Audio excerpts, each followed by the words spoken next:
Ce panneau interdit de s'arrêter en double fil. Oui, réponse A. Non, réponse B.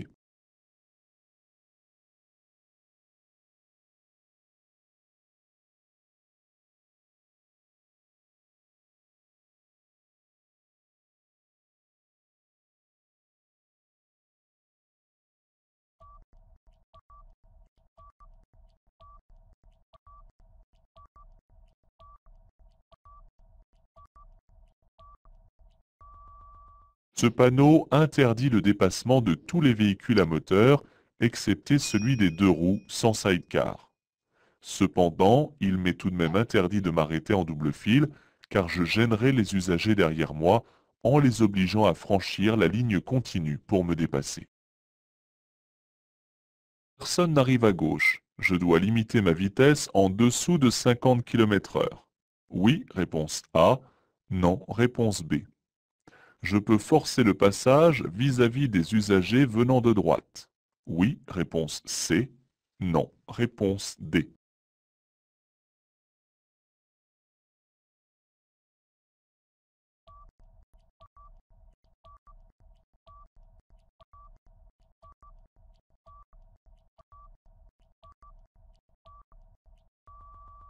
Un carrefour giratoire sert à assurer la fluidité et la sécurité d'une intersection. Il est donc nécessaire de ralentir au maximum sans inquiéter non plus les usagers qui se présentent à droite. En effet, une entrée rapide dans l'anneau risque de gêner les échanges et les changements de voie. La signalisation annonce une vitesse limitée. Réponse A. Une ligne continue. Réponse B. Une interdiction de dépasser. Réponse C. Un danger particulier. Réponse D.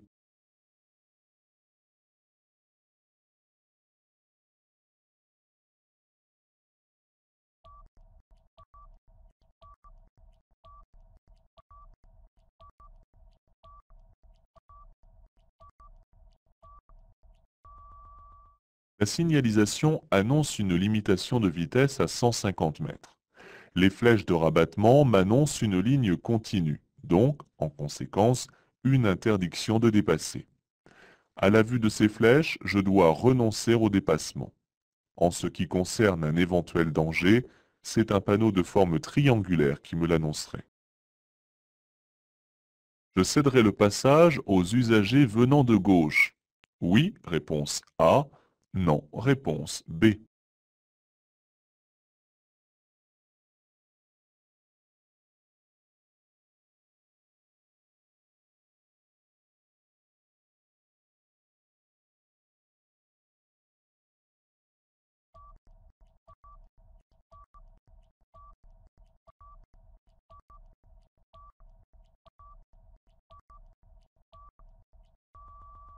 Le panneau m'annonce un carrefour giratoire. Je devrais donc céder le passage aux usagers circulant sur l'anneau, c'est-à-dire à ceux venant de gauche. Cette commande sert à régler le rétroviseur intérieur. Réponse A. Le rétroviseur extérieur gauche. Réponse B. Le rétroviseur extérieur droit. Réponse C.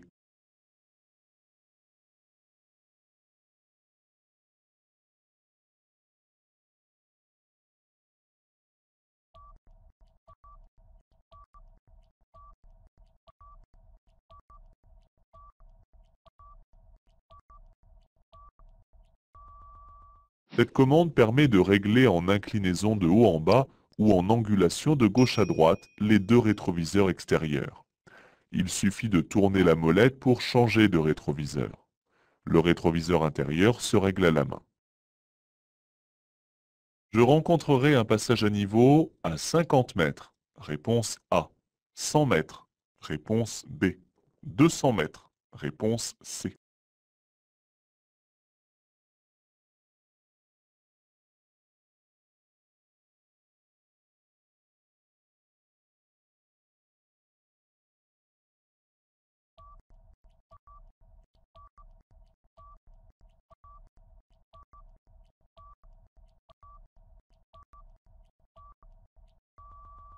Les passages à niveau sont annoncés par trois balises successives.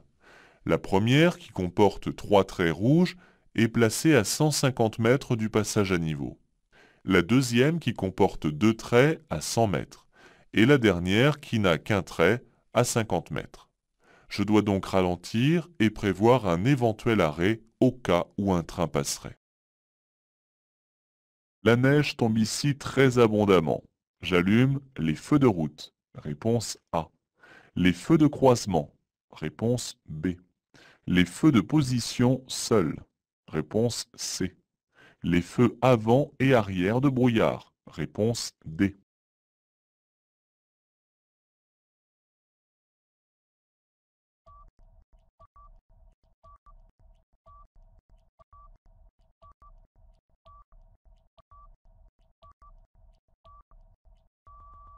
Les feux de route ne s'allument que la nuit, sur route non éclairée, et à la condition de ne pas gêner.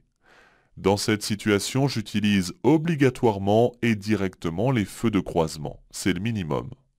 Ensuite, si mon véhicule en est équipé, je peux utiliser les feux avant de brouillard, en remplacement ou en plus des feux de croisement. Les feux de brouillard arrière sont ici très fortement conseillés. Ces balises encadrent un passage piéton. Oui, réponse A. Non, réponse B. Positionne une intersection. Oui, réponse C. Non, réponse D.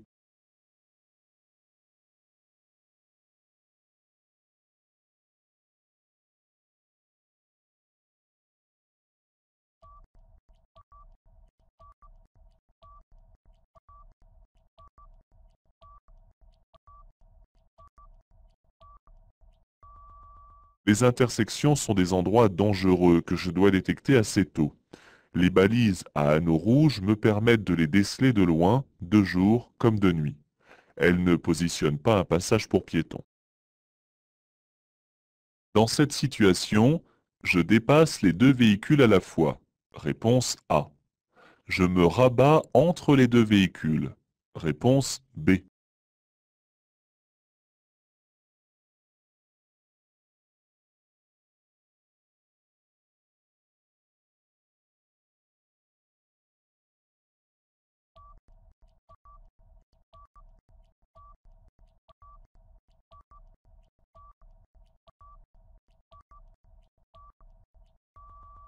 La ligne de rive continue à ma gauche indique que les deux voies sont affectées à mon sens de circulation.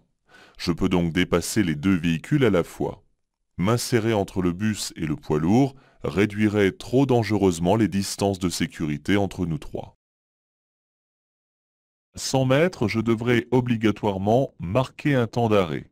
Oui, réponse A. Non, réponse B. Céder le passage aux autres usagers. Oui, réponse C. Non, réponse D.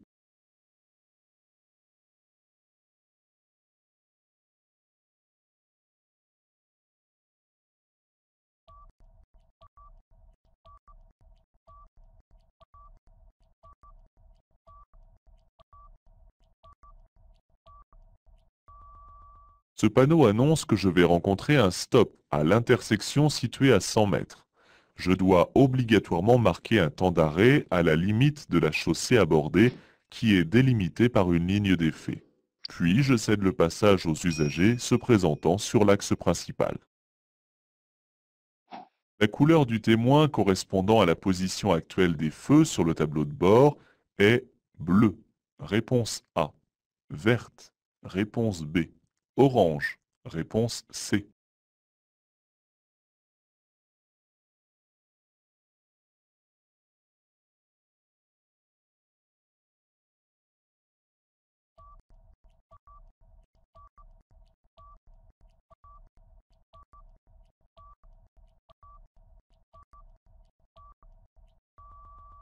Sur le tableau de bord, les témoins de couleur verte indiquent les feux de position et de croisement, les clignotants et les anti-brouillards avant.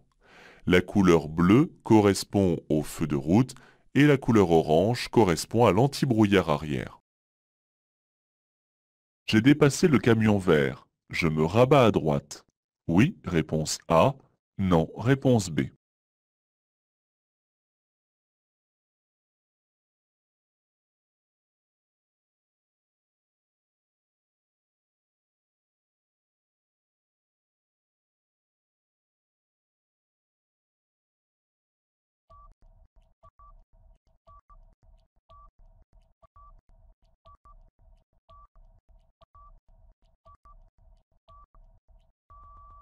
La voie de gauche sert uniquement au dépassement et je ne peux pas y rester indéfiniment.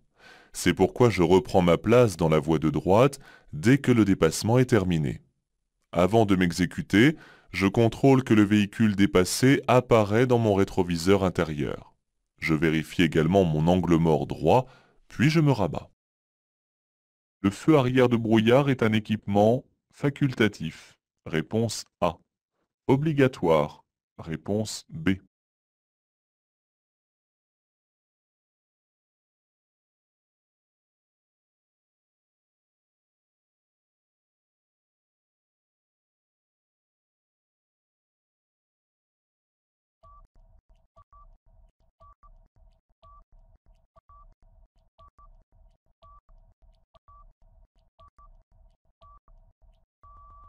Le feu rouge arrière de brouillard est un équipement obligatoire sur le véhicule.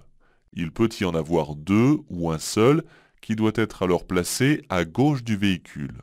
Je l'utilise lorsqu'il neige ou par temps de brouillard. Je peux stationner juste devant le panneau. Oui, réponse A. Non, réponse B. M'arrêter juste après le panneau. Oui, réponse C.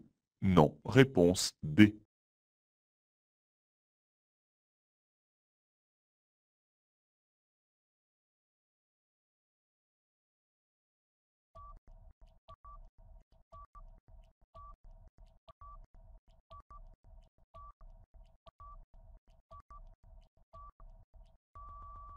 Je ne peux en aucun cas effectuer un stationnement juste devant les panneaux, car je cacherai la signalisation. De plus, je ne peux pas effectuer un arrêt juste après le panneau, car l'espace n'est pas suffisant. J'obligerai alors les usagers venant de l'arrière à mordre la ligne continue dans un sommet de côte, ce qui est dangereux. Ma ceinture est correctement attachée. Oui, réponse A. Non, réponse B.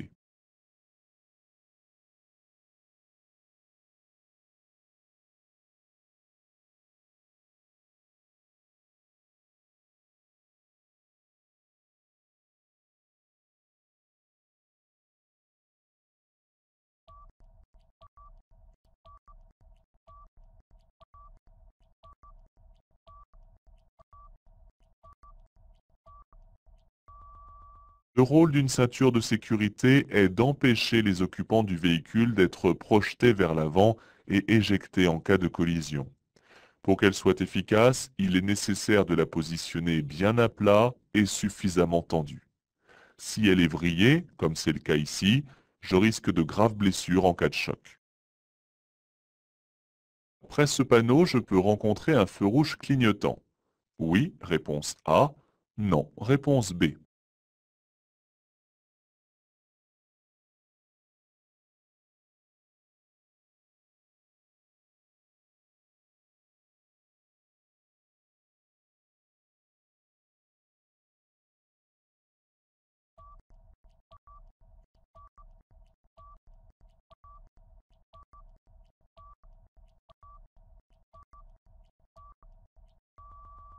Ce panneau annonce que je vais aborder un passage à niveau gardé par un signal automatique.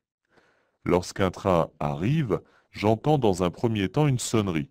Dans la seconde qui suit, un feu rouge se met à clignoter, puis les demi-barrières s'abaissent pour fermer le passage. Je suis bien placé pour rejoindre Mérignac Centre. Oui, réponse A. Non, réponse B. Je peux prendre la sortie numéro 10. Oui, réponse C. Non, réponse D.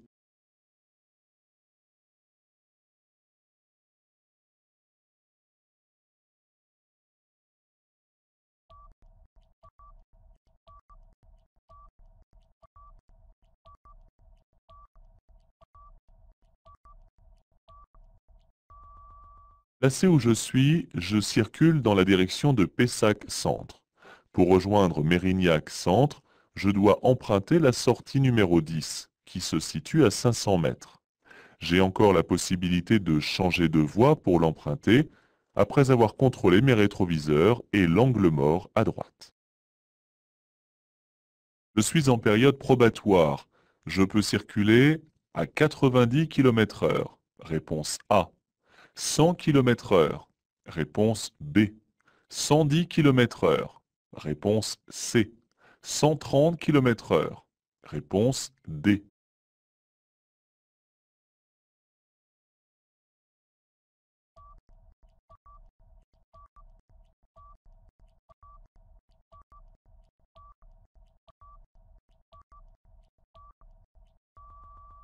Je circule sur une route à 2 fois 2 voies avec un terre-plein central. La vitesse est donc limitée à 110 km/h. Étant en période probatoire, je suis soumis à certaines limitations de vitesse. Ici, je suis limité à 100 km/h. Je peux circuler à 90 et 100 km/h. Je peux stationner sur l'accotement. Oui, réponse A. Non, réponse B.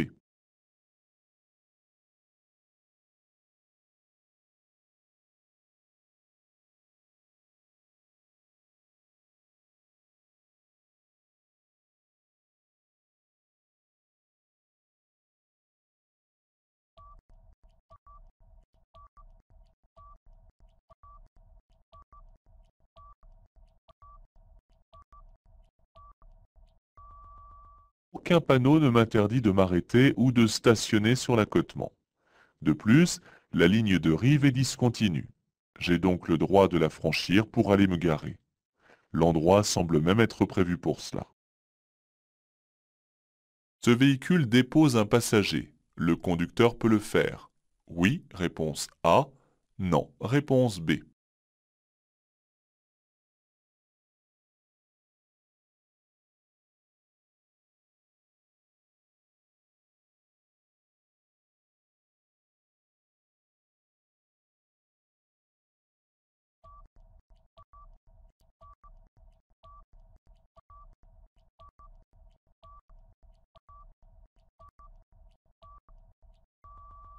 Placée pointe vers le bas, la flèche indique que l'interdiction de stationner est valable avant le panneau.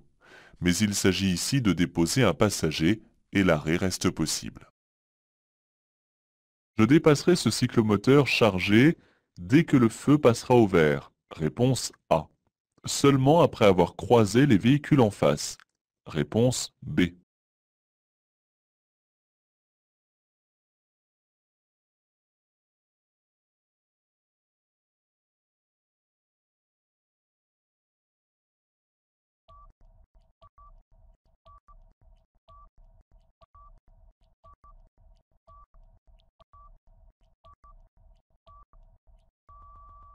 Pour dépasser ce cyclomoteur, je dois laisser ici un intervalle latéral de sécurité d'1 mètre au moins. Il serait dangereux de dépasser en plein carrefour avant d'avoir croisé les véhicules circulant en sens inverse. Enfin, un cyclomoteur pouvant circuler à 45 km/h, est-il nécessaire de le dépasser? Je tourne à gauche. Je me place dès maintenant dans la voie de gauche. Oui, réponse A. Non, réponse B. Je devrais m'arrêter au feu. Oui, réponse C. Non, réponse D.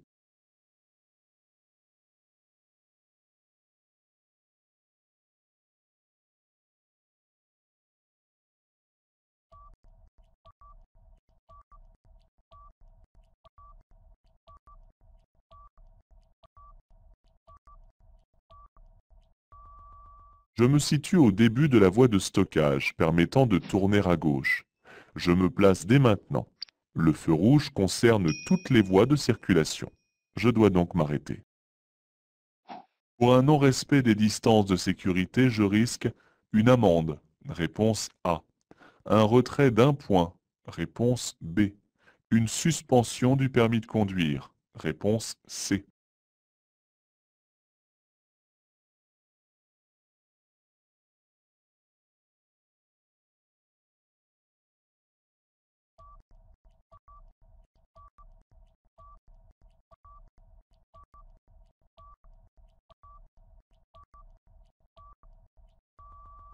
Pour le non-respect des distances de sécurité, je risque une amende, un retrait de 3 points, ainsi qu'une suspension de mon permis de conduire durant 3 ans maximum. Je dois penser à respecter la distance de sécurité qui doit être au minimum de 2 secondes pour ma sécurité et celle des autres. Je ne connais pas la direction à prendre. Je peux rester sur la voie de droite pour trouver ma direction. Oui, réponse A. Non, réponse B.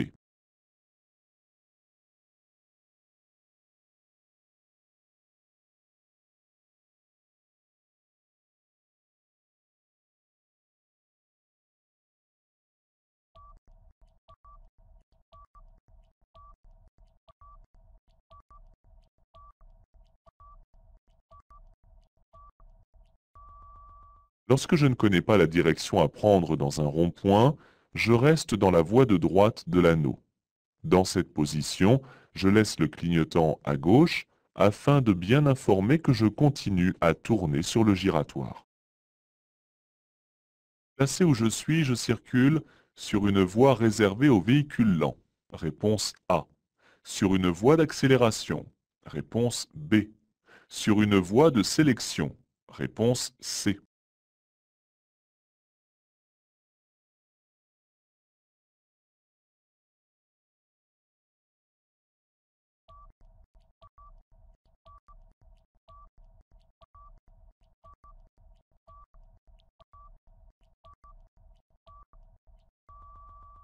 Un marquage au sol très large et rapproché délimite une voie réservée.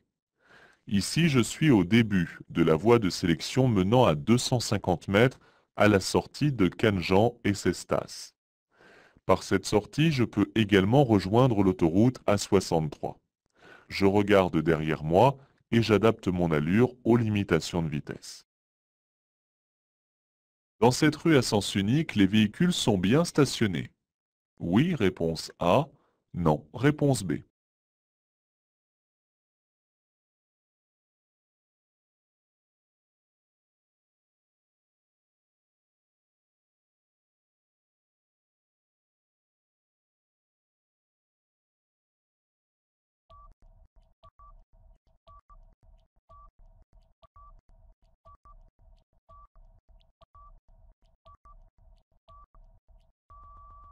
Tous ces véhicules stationnés avant le feu sont en infraction.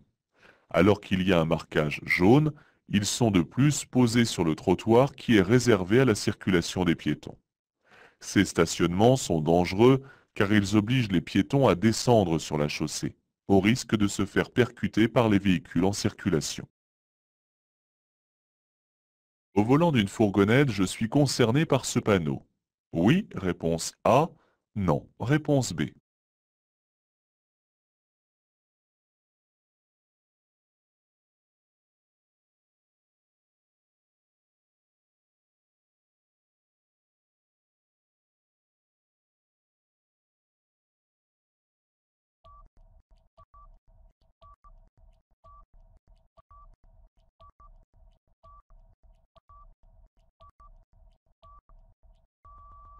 Sur une autoroute urbaine qui connaît une zone de travaux, la vitesse des véhicules est contrôlée par radar. Le symbole du panneau représente un véhicule de tourisme, mais ce sont tous les véhicules qui sont placés sous surveillance dans cet endroit dangereux. Ce poids lourd vient tout juste de freiner et de mettre le clignotant. Je klaxonne. Oui, réponse A. Non, réponse B. J'effectue un appel de feu. Oui, réponse C. Non, réponse D.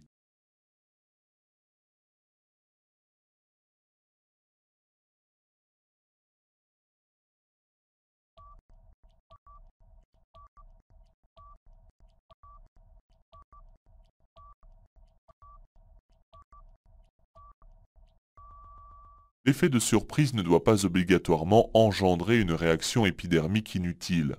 À quoi cela servirait en effet de klaxonner ou d'effectuer des appels de feu? Avec un peu d'attention, j'aurais dû m'attendre à une hésitation de la part d'un camion étranger, d'autant plus qu'en Irlande, la circulation s'établit à gauche.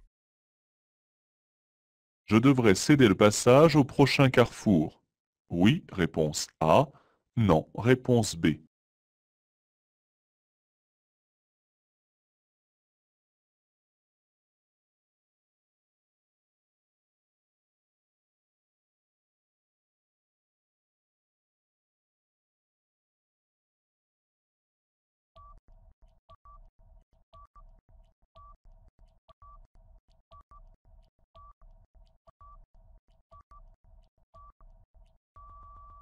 Placé de cette manière, le losange indique que la route sur laquelle je circule reste à caractère prioritaire dans la traversée de l'agglomération. Cependant, j'aperçois au loin un carrefour à sens giratoire, ainsi qu'un panneau de danger m'indiquant de céder le passage aux usagers circulant sur l'anneau. Lorsque j'aurai franchi le rond-point dans la direction principale, je retrouverai le caractère prioritaire de la route. À droite, devant la voiture noire, je pourrais effectuer un arrêt. Oui, réponse A. Non, réponse B.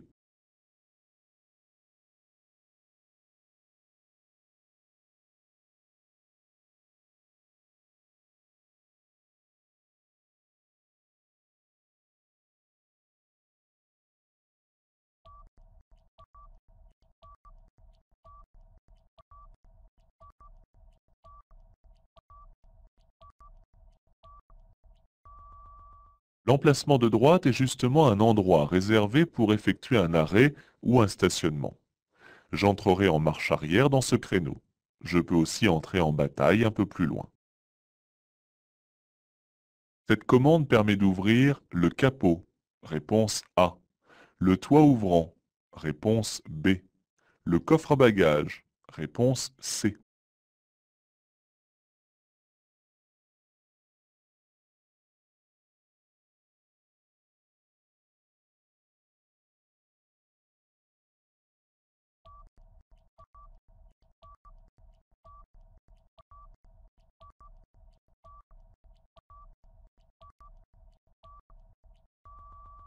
Cette commande permet d'ouvrir le coffre à bagages sans que le conducteur n'ait à sortir du véhicule si un passager souhaite ranger ses objets personnels par exemple. La commande permettant d'ouvrir le capot se situe en général près du levier de vitesse, du volant ou près du pédalier. Je suis bien placé pour continuer en direction de Millau. Oui, réponse A. Non, réponse B. Prendre la sortie. Oui, réponse C. Non, réponse D.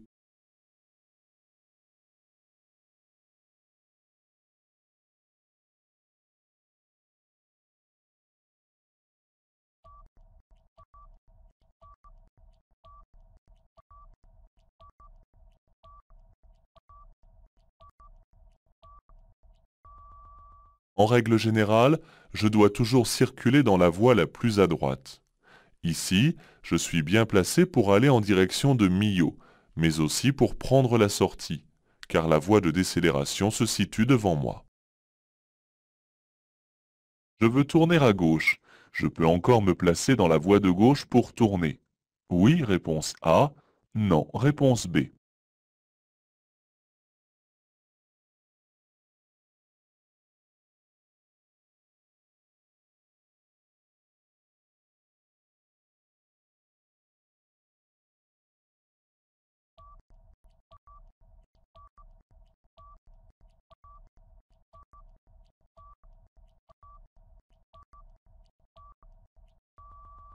Les voies de stockage ou de présélection doivent toujours se prendre dès le début pour éviter de surprendre ou de gêner les autres usagers.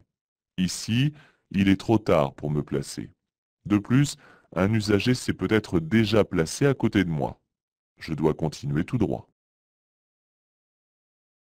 Je tournerai à droite à la prochaine intersection pour rejoindre le lieu indiqué. Oui, réponse A. Non, réponse B. La signalisation indique un hôtel. Oui, réponse C. Non, réponse D.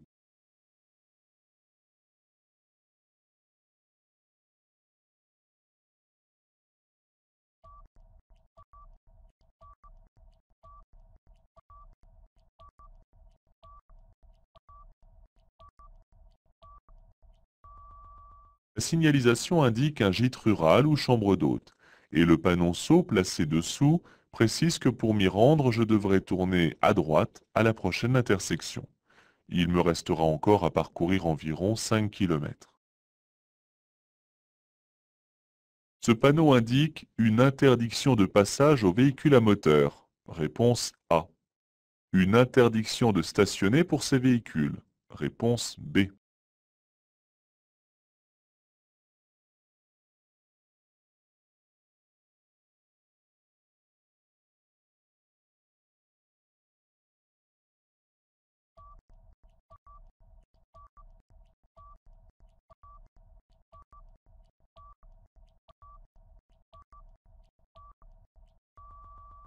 Le panneau de prescription interdit l'accès de ce passage aux véhicules à moteur, du cyclomoteur au poids lourd.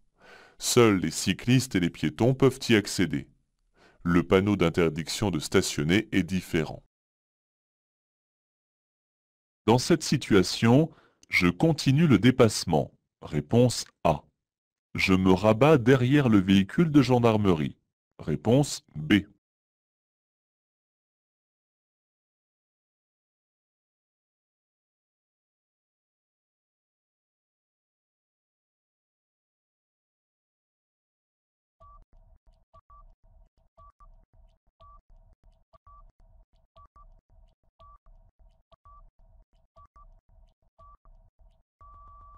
Le véhicule de gendarmerie n'est pas en intervention puisque ses signaux sonores et lumineux ne sont pas actionnés.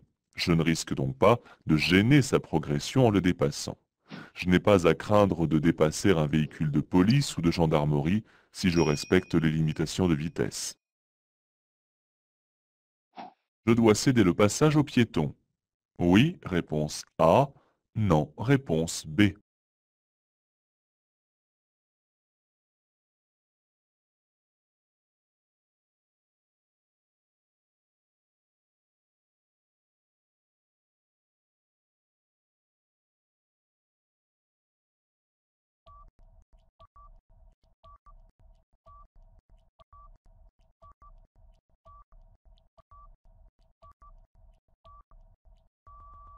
Les feux tricolores sont au rouge et la voiture devant moi s'est arrêtée juste après le passage piéton.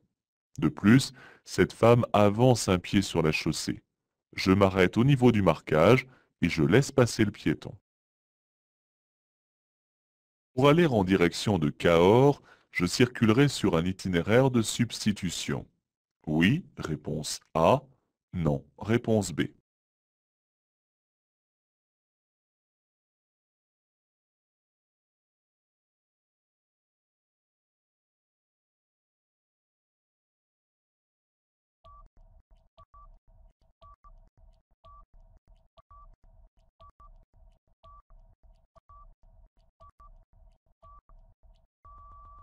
Un panneau d'itinéraire de substitution, appelé aussi itinéraire de délestage, est jaune et comporte la lettre S.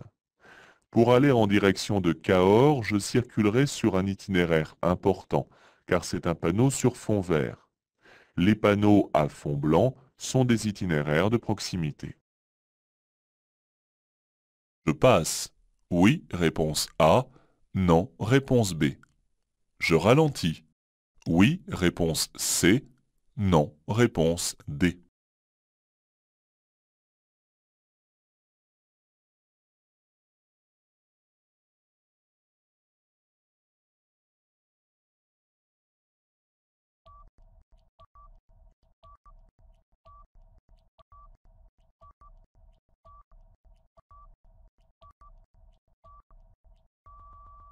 Lors d'un croisement avec un obstacle, c'est au véhicule qui rencontre l'obstacle de s'arrêter et de laisser le passage au véhicule qui arrive en face.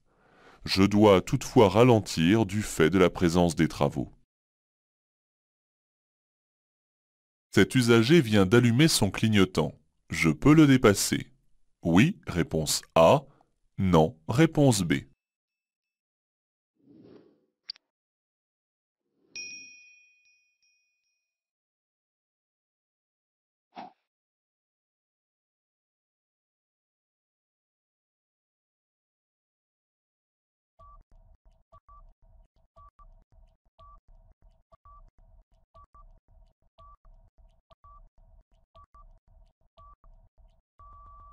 En ne tenant compte que de la visibilité, la situation est idéale pour dépasser.